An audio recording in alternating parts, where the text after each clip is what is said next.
Hello my friends, my name is के मोहन और आपका बहुत बहुत स्वागत करता हूं अपने YouTube channel IAS with Hari Mohan पर। आशा करता हूं आप सभी सही होंगे, स्वस्थ होंगे, काफ़ी मेहनत कर रहे होंगे पढ़ाई करने में। तो चलिए बिना समय खराब करते हुए आपका जो आज का टॉपिक है वो है आईपीसी की धारा 188। लॉकडाउन के अंदर क्या ज़रूरत पड़ी इस धारा को लगाने की, और असल में ये धारा है क्या। सबसे पहली चीज तो भारत के अंदर सेक्शन 188 आईपीसी की ये जो धारा है पहली बार नहीं लगी है। आज से पहले भी सैकड़ों बार इस धारा का इस्तेमाल किया गया। जहां पर भी दंगे भड़के या जहां पर भी लॉ को फेलियर होते हुए पाया गया या कुछ लोगों की वजह से भारी जनधन की या लोगों की नुकसान की हानि की बात पता चली, वहां वहां पर उठाकर धारा 188 लगा दी गई। इस धारा 188 के नियम का सबसे पहला कारण क्या है कि कोई भी व्यक्ति अपना डिस्टेंस मेंटेन करके चलेगा, किसी भी प्रकार के ग्रुप या सोशल ग्रुपिंग में इंडल्ज नहीं होगा। इस परिस्थिति को चलाने का कारण क्या था कि लोगों को आम तौर पर समझाना बहुत मुश्किल होता है। तो इसके अंदर लोगों को जब पता चलता है कि कर्फ्यू लग गया या कर्फ्यू वाली परिस्थिति आ गई है, तो लोग अपने घरों में स्टे करते हैं, सेफ रहते हैं और बाहर केस ना हो जाए इस डर से नहीं निकलते हैं। तो हमारा जो आज का सेक्शन है धारा 188, सबसे पहले यदि बात की जाए तो गवर्नमेंट ने इस समय में पहली बार, वैसे तो संसार इससे पहले कभी भी हमारे संविधान के अंदर कभी भी बीमारी को लेकर धारा 188 का यूज नहीं किया गया। ये जान लीजिए, ये पहली बार हुआ है कि धारा 188 लगाई गई।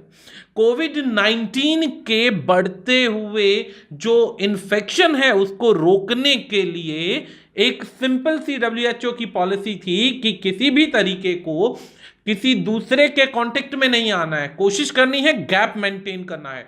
गैप मेंटेन अगर होगा तो इस बीमारी का इन्फ्लुएंस जो होगा किसी दूसरे व्यक्ति या समुदाय पर नहीं पड़ेगा, किसी दूसरे ग्रुप पर नहीं पड़ेगा। तो सरकार ने 21 दिनों के लिए पहली बार लॉकडाउन किया और पूरी कोशिश की कि किसी भी तरीके से इस धारा के आधार पर बीमारी को कंट्रोल किया जाए, और लगभग ये बीमारी कंट्रोल हो भी गई थी। लेकिन आपने सुना होगा कि निजामुद्दीन के जमाती जितने भी थे, जो बेसिकली धार्मिक समुदाय की वजह से उन्होंने जानकर इस ग्रुप की वजह से इस कोविड-19 को फैलाया।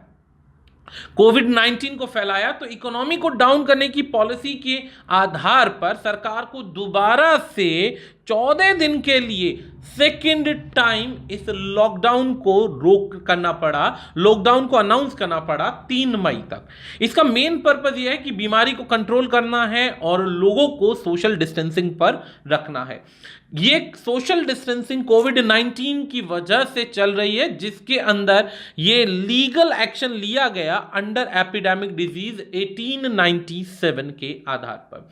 इसका मेन पर्पस ये था कि जो आपका सेक्शन 188 है इंडियन पिनल कोड 1860, ताकि इन ऑर्डर्स को माना जाए और किसी भी तरीके से व्यक्ति एक दूसरे के साथ में झुंड बनाकर ना रहे।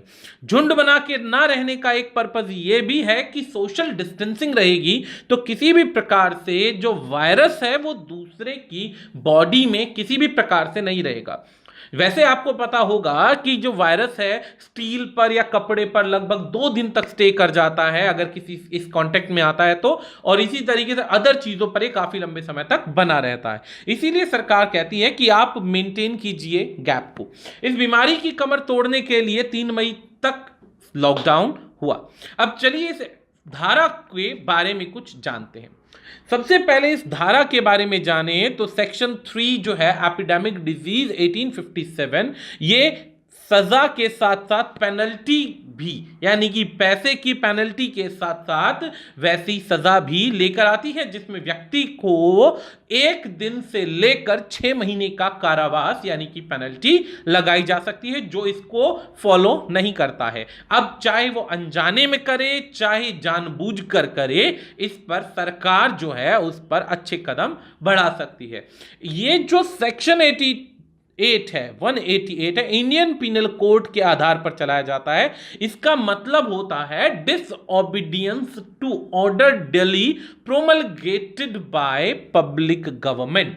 मतलब कहने का कि सरकार द्वारा चलाए हुए किसी विधिवत प्रोग्राम का विरोध करना, सरकार द्वारा चलाए गए किसी भी आदेश का उल्लंघन करना और किसी भी प्रकार की परिस्थितियों को खराब करने की परिस्थिति के अंदर इस धारा 188 को लागू किया गया। इसका मेन पर्पस मैं बता चुका हूं कि डिसओबीडियंस के आधार पर लोगों की ज्यादा सुनवाई किए बिना सीधा उन्हें पनिश करना है। ये तब होता है जब लॉ आपके हाथ से, सरकार के हाथ से या किसी प्रकार की एक्टिविटीज में बिगड़ता चला जाए। इस सेक्शन की यदि बात करें तो सेक्शन जो 88 है आता है कोड कंडक्ट नंबर 10 चैप्टर जो है एक्स जिसे आप कह सकते हैं। इसमें क्या है कि लॉ के कंटेम्प्ट के अंदर यानी कि लॉ का विरोध किया जाए तो क्या क्या पनिशमेंट्स हैं। तो यहां पर वही पनिशमेंट्स के बारे में अब धीरे धीरे स्टेटेड किया गया है, जिसके अंदर सबसे पहली बात बोली गई है कि यहां पर ये कहा गया है कि whoever knowing that by an order promulgated का मतलब जिसे सरकार द्वारा विधिवत अप्लाई किया जाए by public servant lawfully empowered to promulgate such other, he is directed यानी व्यक्ति को डायरेक्ट किया जाता है दूर रहने से, एब्सटेन करे कुछ एक्ट्स करने से, जैसे किसी प्रॉपर्टी पर जाने से, घर से बाहर निकलने से, किसी नियमों का उल्लंघन करने से, सरकार की दी हुई गाइडलाइंस को पूरा पढ़ने से या पूरा करने से या उसको फेल करने से बचना है। इन परिस्थितियों को अगर एब्सटेन करता है व्यक्ति, उन नियमों के खिलाफ जाता है तो वो धारा 188 का उल्लंघन है। अगर इस प्रकार की उल्लंघन कोई व्यक्ति करता है या करता हुआ पाया जाता है तो वो सजा का हकदार बन जाता है, वो सजा का हकदार बन जाता है।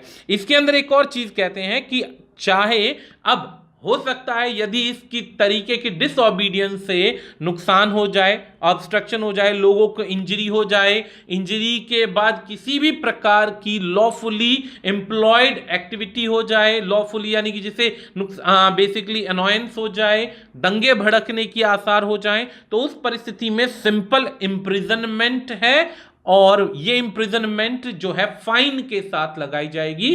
कभी कभी ऐसा होता है कि फाइन और इम्प्रिजनमेंट दोनों ही एक साथ लगा दिए जाते हैं। अगला पॉइंट कहता है कि ये जरूरी नहीं है कि ऑफेंडर को सब चीजों का पता हो या ऑफेंडर ये जरूरी नहीं है कि नुकसान पहुंचाने के लिए धारा 188 का उल्लंघन कर रहा है, ये जरूरी नहीं है कि वो जानबूझकर कर रहा है।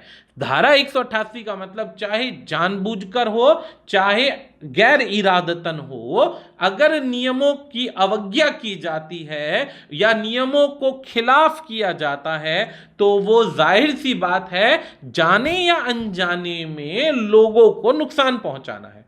अब जितने भी लोग ये जमाती लोग हैं, चाहे इरादतन या गैर इरादतन घरों से निकल रहे हैं और घरों से निकलकर अलग अलग जगह जाकर वायरस को स्प्रेड कर रहे हैं। अब वायरस को स्प्रेड कर रहे हैं तो उस परिस्थिति में सरकार ने 188 धारा लगा रखी है और कि मतलब नहीं निकलना, और ये लोग उन पर पत्थर मारना या किसी भी प्रकार से उन पर थूकना, यूरिन के बैग्स फेंकना, ये सभी धारा 188 के खिलाफ है। इस परिस्थिति में इन पर कम से कम ये धारा लगाई जा सकती है कि इन्हें सजा हो और सरकार के नए नियमों के अनुसार इन पर वो केस भी चलाया जा सकता है जिसके अंदर किसी के मर्डर की, इरादतन हत्या की या गैर इरादतन हत्या का केस भी चलाया जा सकता है।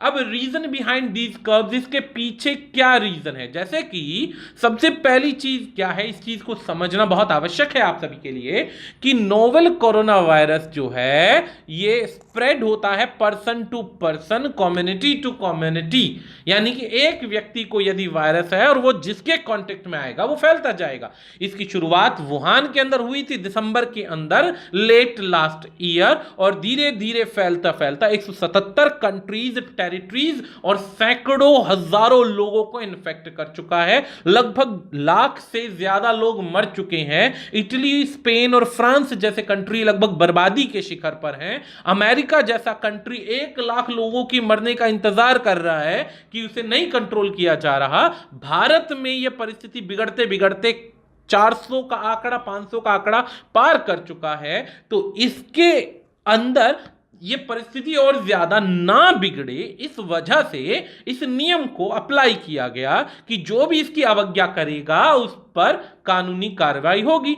अब इसकी अवज्ञा को रोकने के लिए सबसे पहली आवश्यकता थी सोशल डिस्टेंसिंग की, कि दूरी बनानी है, गैप मेंटेन करना है। इससे क्या होगा कि यदि कोरोना वायरस का कोई भी व्यक्ति इन्फेक्टेड अगर है भी या नहीं भी, अगर इन्फेक्टेड है तो उससे अगर गैप है, अगर 1 मीटर का 6 फीट का गैप है, तो उससे दूसरे व्यक्ति को वायरस नहीं अटैक करेगा, फैलेगा नहीं। अब वो वायरस ना फैले इसीलिए लोगों का जरूरी है, भारत जितनी बड़ी 136 करोड़ की आबादी में, कि लोग अपने घर पर रहें। घर पर रहेंगे ज्यादा समय तो ऐसा होने के आसार ज्यादा हैं कि वो उन लोगों के टच में नहीं आएंगे।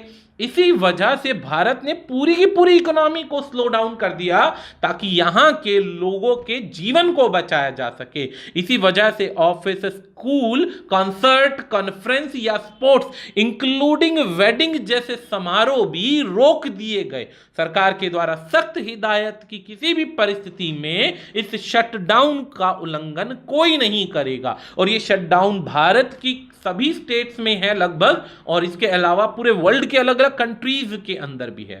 अब अगर बात की जाए, मार्च 11 को WHO ने गवर्नमेंट से पूछा कि कैसे एक्शन लिए गए ट्रांसमिट, जो प्रिवेंट करना है ट्रांसमिशन को, कम्युनिटी लेवल पर रिड्यूस करना है एपिडेमिक को, और मैनेज करना है मैनेजेबल क्लस्टर को। इसीलिए इस trajectory of the course for a sharp bell curve to an elongated speed bump like curve, यानी इस तेजी से बढ़ते हुए घंटी जैसे चक्र की जो गति है उसको स्लो डाउन करना है ताकि पर्सन टू पर्सन जल्दी इन्फेक्ट ना हो। इसीलिए इसके लिए सरकार ने जब मार्च 11 पर बोला गया था स्लो डाउन करने के लिए, तो पहली बार, ध्यान दीजिएगा, पहली बार जनता कर्फ्यू लगाया गया 22 मार्च को, यह देखने के लिए कि क्या लोगों को समझ में आ रहा है कर्फ्यू का मतलब। लेकिन हुआ क्या कि 22 मार्च के कर्फ्यू में प्रधानमंत्री साहब ने तो बोला कि धारा 144 के अंदर आपने नियम नहीं तोड़ना है, घरों में रहना है। और लोगों ने घर पर आकर के, लोगों ने बाहर निकल कर क्या किया, लोगों ने बाहर निकल कर घंटियां बजानी शुरू कर दी, कोरोना वायरस का, जनता कर्फ्यू का मजाक बनाकर रख दिया।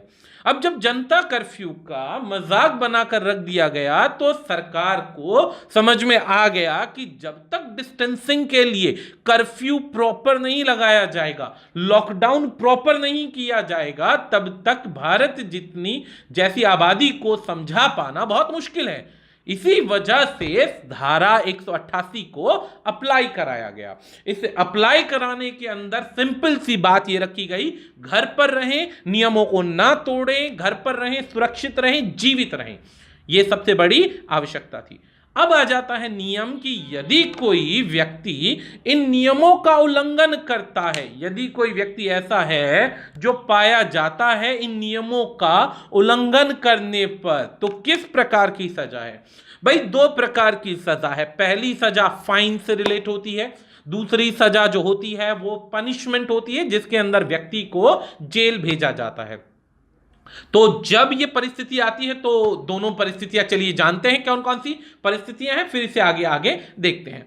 तो सबसे पहला पॉइंट कहता है कि किसी भी प्रकार का डिसओबीडियंस पब्लिक सर्वेंट के द्वारा या सरकार के द्वारा बनाए गए नियमों का या सेक्शन 188 के नियमों का उल्लंघन करना, किसी भी प्रकार की, चाहे उससे कोई इंजरी नोइंगली हो, जानबूझकर हो या अननोइंगली हो, जो सरकार द्वारा व्यक्तियों को एम्प्लॉय किया गया है, उनके नियमों को यदि नहीं माना गया तो 2 प्रकार की पनिशमेंट है। पहली पनिशमेंट बहुत सिंपल है, 1 महीने की सजा और 200 रुपए जुर्माना, या फिर दोनों भी हो सकता है। यदि इस डिसओबीडियंस से किसी व्यक्ति के जान माल की या स्वास्थ्य की या सुरक्षा को हानि होती है तो उस परिस्थिति के अंदर यह सजा बढ़ जाती है, 6 महीने की सजा और 1000 रुपए जुर्माना भी हो सकता है। कई परिस्थितियों में ये दोनों नियम अप्लाई कर दिए जाते हैं जब पाया जाता है कि व्यक्ति समझने को तैयार नहीं है। अब अगर बात की जाती है थर्ड सेक्शन की, according to the first schedule, कि जो पहला शेड्यूल है जिसके अंदर CRPR 1973 में बोथ ऑफेंसेस आर कॉग्निजिबल, ये दोनों के दोनों ऑफेंसेस ऐसे हैं जिसके अंदर सजा जो है माफ हो सकती है, यानी कि सजा माफ हो सकती है लेकिन बेलेबल है। बेलेबल का मतलब होता है कि इस परिस्थिति के अंदर सरकार के अंदर यदि कोई व्यक्ति क्राइम करता है तो मैजिस्ट्रेट के पास जाकर के वो बेल ले सकता है। बेल लेने का अर्थ होता है कि वो माफी मांगता है सरकार के आगे और किसी भी प्रकार का फाइनेंशियल बिल दिखा करके या फिर कोई भी प्रकार का बेसिकली सरकार द्वारा जैसे होता है ना एफिडेविट हो गया या एफिडेविट के अलावा कोई FD हो गई, इस प्रकार की चीजों को जमा करके रिहाई पा सकता है, सजा के अंदर बंद नहीं हो सकता। इसके अंदर किसी भी प्रकार का धन विधेयक यानी कि जो भी आपकी प्रॉपर्टी जिसके ऊपर आप अपना आपको फ्री कराना चाहते हैं तो वो पॉसिबल है, लेकिन उल्लंघन होने पर सरकार उसे कब्जा कर सकती है।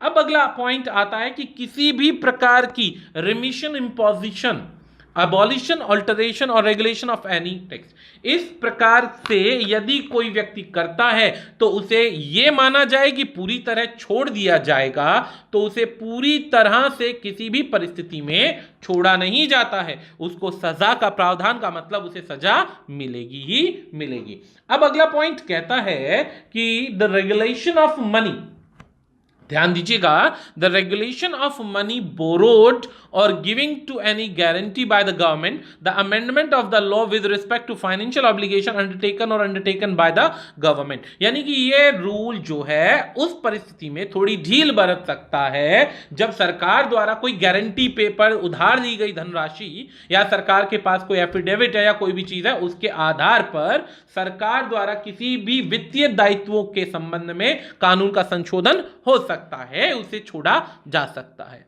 अब इस कस्टडी ऑफ कंसोलिडेटेड फंड की अगर बात करें, कस्टडी ऑफ कंसोलिडेटेड फंड जिसे आप CFI कहते हैं या कंटीजेंसी फंड ऑफ इंडिया, इसके अंदर इस तरीके के किसी भी फंड से पैसे का भुगतान या पैसे की निकासी के बारे में बात की गई है कि उसे आप प्राप्त कर सकते हैं। तो इस प्रकार के ऑफेंसेस के अंदर बहुत सी ढील भी दी जाती है, इस प्रकार के ऑफेंसेस में बहुत सारी ढील भी दी जाती है और बहुत सारे रास्ते भी दिए जाते हैं और सरकार द्वारा वे सख्त कदम भी उठाए जाते हैं कि यदि कोई व्यक्ति जाने या अनजाने में नियमों को तोड़ता है तो उसके लिए क्या क्या प्रावधान है। तो इस प्रकार से हमारा सेक्शन 188 है समाप्त होता है। इसके बाद नेक्स्ट वीडियो का इंतजार करते रहिएगा, पढ़ते रहिएगा और सुरक्षित रखिए खुद को भी और अपने परिवार को भी। आज के लिए इतना ही, धन्यवाद।